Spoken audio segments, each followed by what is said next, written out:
Good evening, friends. Welcome to another episode on the Littlefellas Sports Podcast. So we've rebranded over the week and will be known as the Littlefellas Sports Podcast henceforth.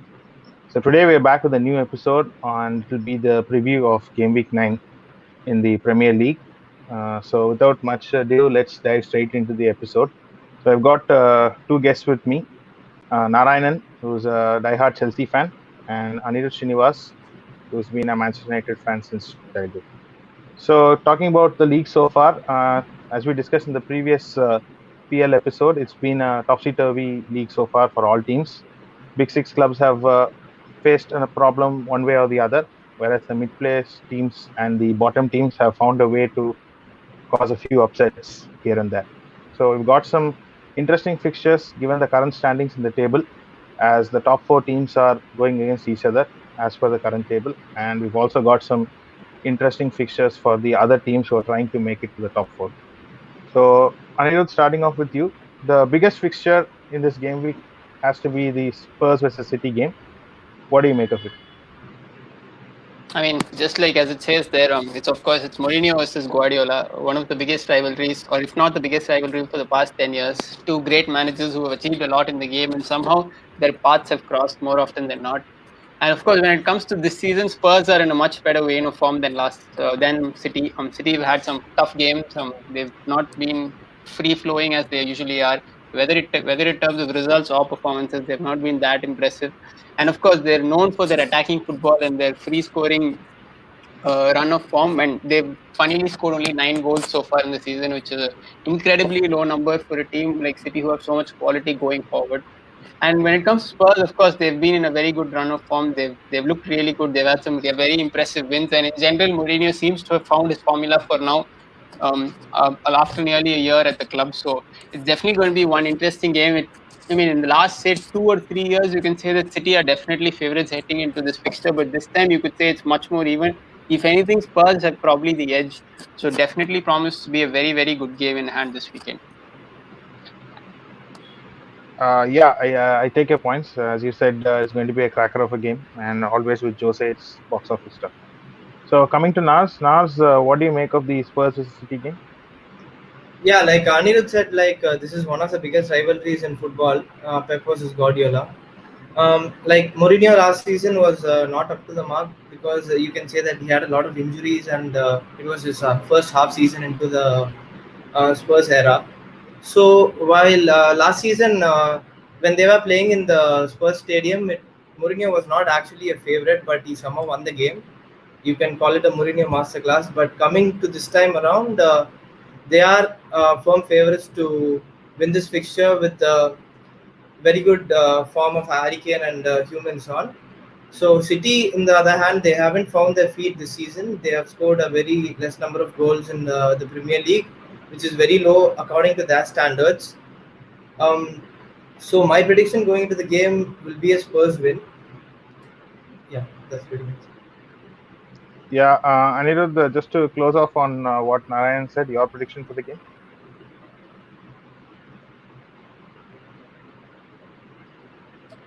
So I think it's going to be a very interesting game. So I think it'll be a 2-2 draw. So that's my prediction for this game.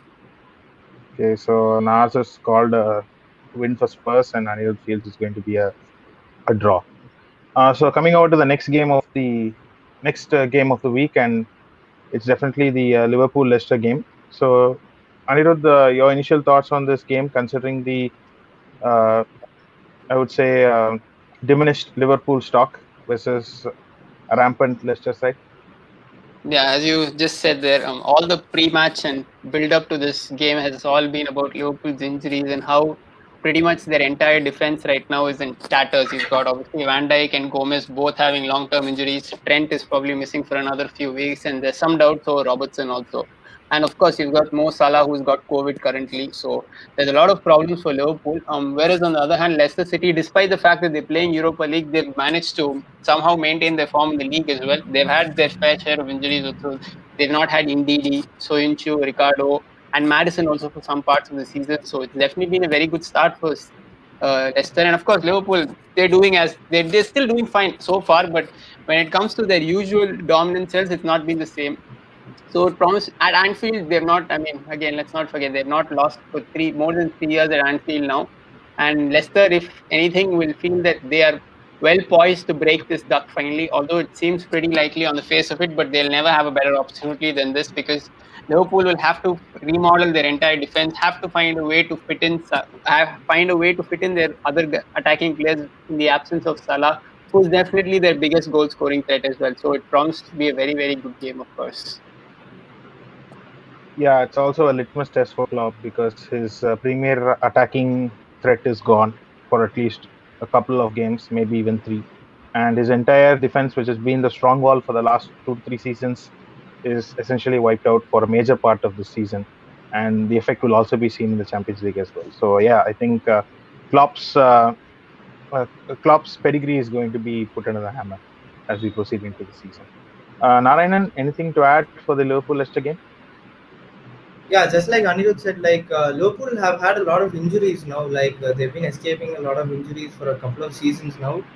Now is the time to prove that if they are the worthy champions, the real champions. Now they've had the entire defense wiped out, and Leicester are coming into the game with very good form. Like they're on top of the table despite missing a lot of players and playing Europa League. And Vardy, of course, he's in great form. So in this game, like even though you said that this would be a litmus test for Klopp after Salah was gone to COVID, like they have Jota and other attackers to cover it, but the main question would be the defense. That I would say that they've lost Gomez until like January probably. Like now they'll play 8 games. It'll be very tough for them to cope up without Gomez, and of course Van Dijk was also injured for almost out for the season, and TA is also out for like 2-3 weeks now. So going into this game, just because this is taking place in Anfield, I'll say that they'll do some black magic and get a draw. That's all I predict for this game. Even though like Leicester are favorites for this game, I'd say it will end in a draw mostly. Yeah, those are some astute observations now. So coming over to the games that matter, of course, to us as fans. Anirudh, what do you take of the Arsenal Leeds games first, and then I would also like your views on the Manchester United West Brom game. Yeah, of course. When it comes to the Arsenal Leeds game, Arsenal have had a season of say mixed bag. They've had 4 wins, 4 losses, some very impressive wins against United, against Sheffield. But when it comes to the other half, you've obviously got losses against the likes of Liverpool, Leicester, and Aston Villa, where it was a complete drubbing. On the face of it, 3-0 was a very, very fair result. Aston Villa completely outplayed Arsenal in the entire game, and if anything, that will provide a lot of worries for Arteta the way how easily Aston Villa managed to bypass their entire team, not just in defense but in general. They were very dominant, and Arsenal just couldn't get any foothold in the game at all. Arsenal, of course, they've had a couple of COVID issues also. Elneny is missing out. I think Kolasinac is also out. While they might not be first choice frontline players, they've still played a part in this season, especially Elneny. And Leeds, of course, they've had a pretty decent start to the season. They've obviously come up for the first time after 16 years, and they've had some positive results. But for the last couple of weeks, they've conceded a lot of goals. Against Crystal Palace, for example, they lost 4-1. So they'll be definitely very eager to put that right. It's obviously happening at Ellen Road, so Leeds will be pretty confident of getting a result. So when it comes to my prediction for this game, I think Leeds will actually win. I'm going for a 3-2 Leeds win in this game. And now coming over to the other game which you mentioned, United versus West Brom. Of course, United got a very solid win heading into the international break against Everton. It was a pretty tough game, and United were largely dominant and played pretty well. And of course, you have to remember that that win came on the back of 2 very disheartening losses against Arsenal and Istanbul. Both performances were very poor, and Oli was definitely under pressure heading into the Everton game. So that Everton game was obviously a good moment heading into the international break. This is a game everyone expects United to win. Of course, United are at home. West Brom are pretty much nailed on for relegation, and United definitely need a win. They obviously had a couple of issues when it comes to injuries. Luke Shaw is probably missing out. There's a little bit of doubt over Telles and Cavani whether they'll be okay considering their travel, COVID, all that issues. But United still have more than enough to get a comfortable win, and I think United will get the job done. I'm going for a 3-1 United win for this game. Yeah, thank you for your observations on both the games, Anirudh. So moving over to Narayanan. Narayanan, Chelsea are, well, they've steadied the ship after a murky start, given the signings we made.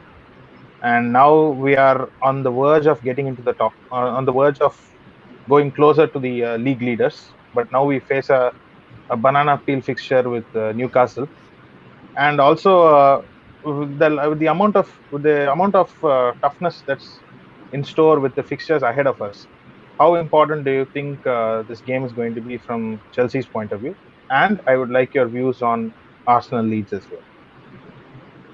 Yeah, I'll start off with Chelsea actually here. So, like you said, it has always been a banana peel fixture when we face Newcastle away. So last year we lost it. The year before also we lost it. The year before that we won because of an own goal. It has always been a very tricky fixture. But if we have any chance of putting this fixture right, it has got to be this year.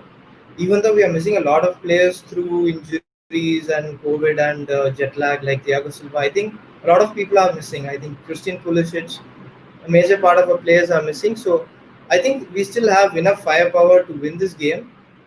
Um, because we have been in good form lately. Like we started off very slowly, and we've been in good form in the last two games.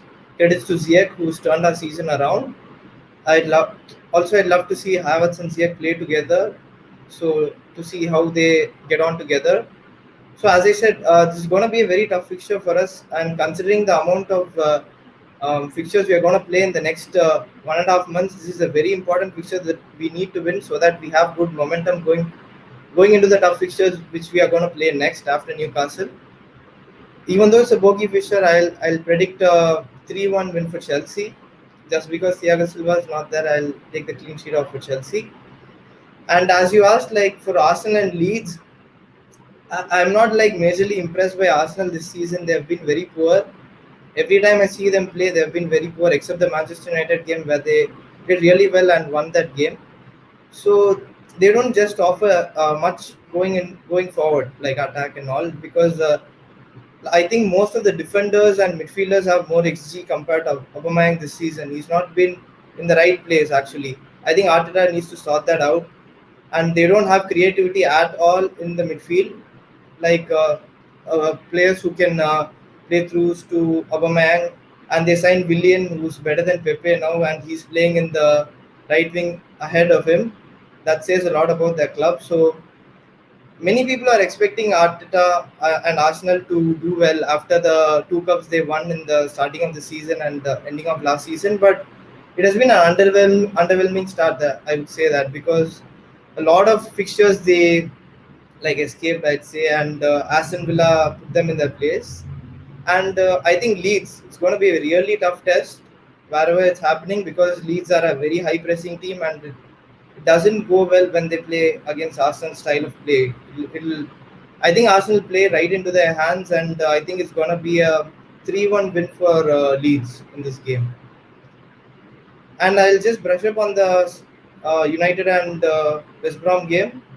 Even though like United have been very poor at home, I think this is the fixture that they've been waiting for to just get out of that home curse, like something that has been going on for like 5 to 6 games now. I think that will be a comfortable win if they score first.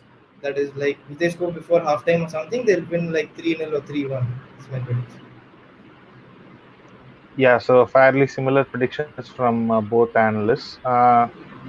Anirudh, your take on the Chelsea Newcastle game? Yeah, I mean, as Nar said, you guys, I think, are missing out on a couple of very important players. Thiago Silva, I think, Chris Pulisic. There's question marks over both Havertz and Chilwell as well. I think the fact that many of your players are coming off the international break. I think Newcastle actually would spring a surprise. I and the fact that, as you said, you don't have a great record at all there at St James's Park.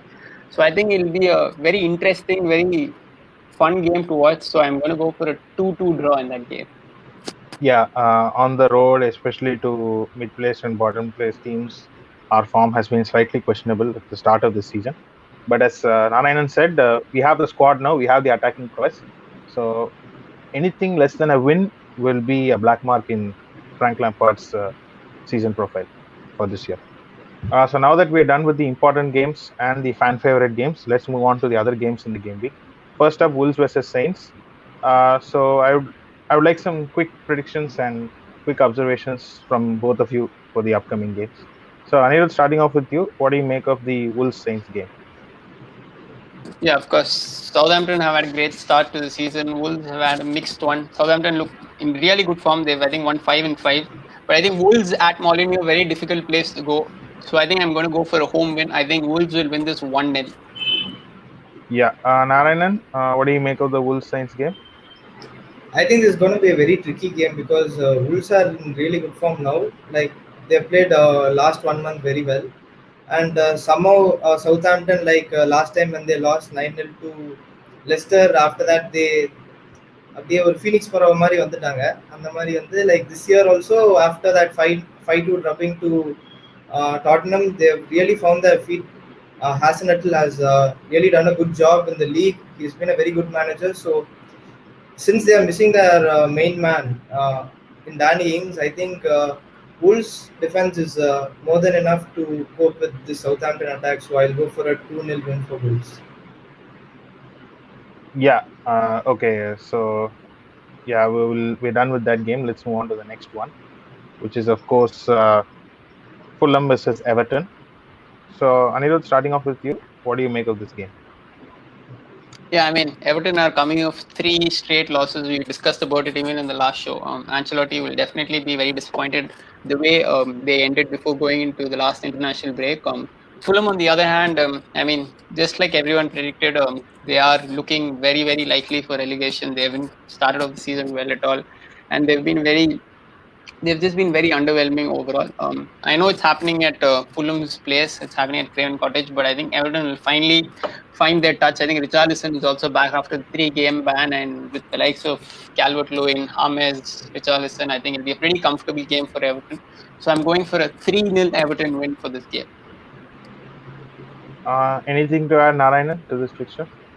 It's just like Anirudh said, like they started very well, Everton. Like they won 4 games in a row, I think, and they lost 3 in a row, which is majorly due to the suspensions because Richarlison was a major part of their attack, and they lost Hammers a couple of games also. So now they are back. The only thing that Everton are lacking is the squad depth. Basically, the 11 players which they have are the ones that will play. That's why they are not. They don't have enough firepower to stay at the top. So Fulham, on the other hand, they are spot on for relegation this season. They've been very poor, and they don't have enough quality in the team to stay in the Premier League. So I think this will be the first of the next 3 fixtures for Everton to find their place again in the Premier League. So this would be a very comfortable win for Everton. Again, same 3 prediction. Yeah, so that's about that game. So Usurpers Aston Villa taking on, I would say, a kind of informed Brighton. Narayanan, starting off with you for this game, what do you make of this fixture? This is also a kind of tricky fixture because Aston Villa and Brighton, both of them have been playing really good football this season. Aston Villa made a lot of good signings in Burton Traore, Barkley, and Matty Cash, I think, the right back. He's been very good. And Brighton, on the other hand, they are progressing very well as a team because they used to be a relegation fodder team. Now they are battling for a top 10, like top 15 to 10, that type of team after they changed the style from defensive to attacking football. So this will be a, like this fixture can go both ways. The person who turns up on that day will win the game. I'll go for a 2-1 Villa win in this. Yeah, fair enough. Anirudh, your thoughts on the Villa Brighton fixture? Yeah, just as you said, Brighton have actually played some really, really good stuff. Their results probably actually don't show how well they've played. They in all 3 big games, in fact, against big games against the top 6, Spurs, Chelsea, and United. They I think they lost all 3 games, right? So I think they definitely deserve to get at least a point in each of those 3 games. So I think they've had a pretty iffy start to the season in terms of the points table, but I think they've played some really, really good stuff. Of course, Villa, they're high on confidence. Their captain, their talisman is in great form. The likes of Barkley, Ollie Watkins, all of them are also doing really well. So I think it'll be a very tricky game, but I think I'm going to go for a draw here. I think it'll be a 1-1 draw. Yeah, okay, fair enough. We're done with that Done with that fixture. Moving on to the Sheffield United West Ham fixture. Anirudh, your thoughts on this? Yeah, of course. Sheffield, they've had a second season syndrome. You can say that they've had a really poor start to the season. West Ham have been up and down. They've had some really positive runs, but then they've also had some very damaging defeats also. So it'll definitely be a iffy game. I think Sheffield will finally get their first win of the season here. So I'm just going to go for a narrow 1-0 win for Sheffield. Anything to add to that, Narayanan? Yeah, just like Anirudh said, like the players haven't found their form this season. Like it looks like they've been figured out, but I think they still have a lot to offer this season also.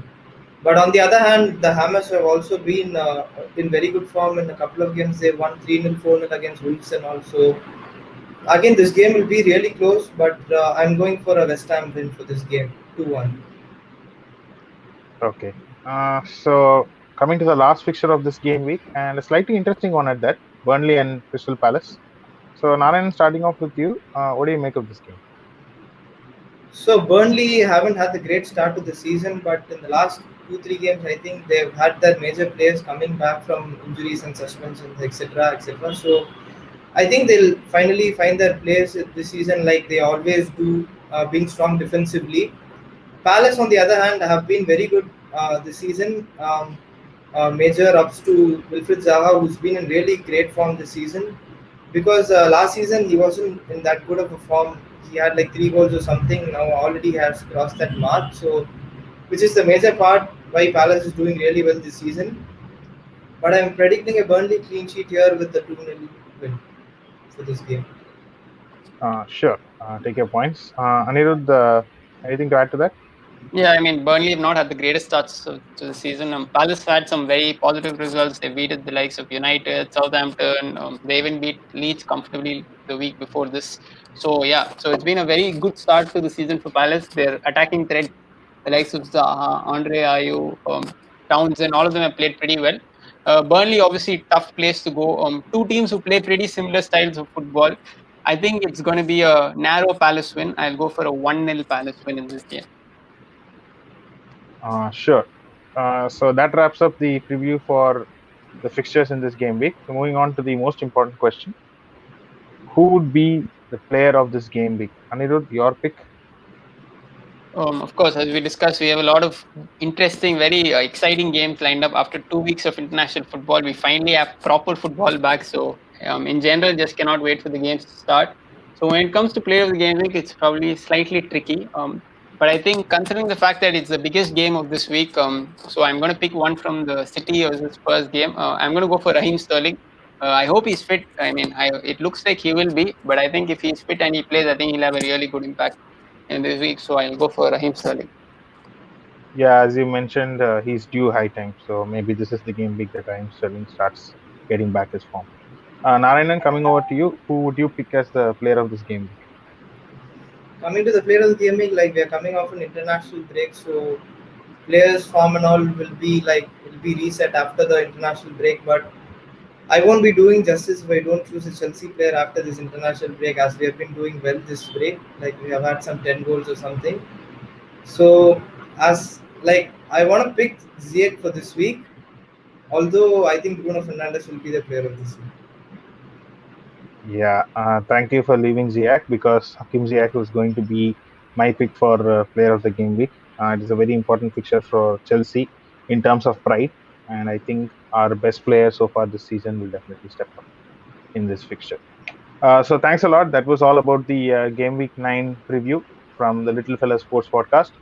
Do like, share, subscribe, and comment in this video. We have a lot of exciting content coming up. We also have an FPL episode lined up this week, so do stay tuned. Please click the bell icon to get notified about all updates from Littlefellas Sports Podcast. We're also on Twitter and Instagram, so do follow our page to stay updated with all the content. Thank you, guys, and we'll be back soon. Bye.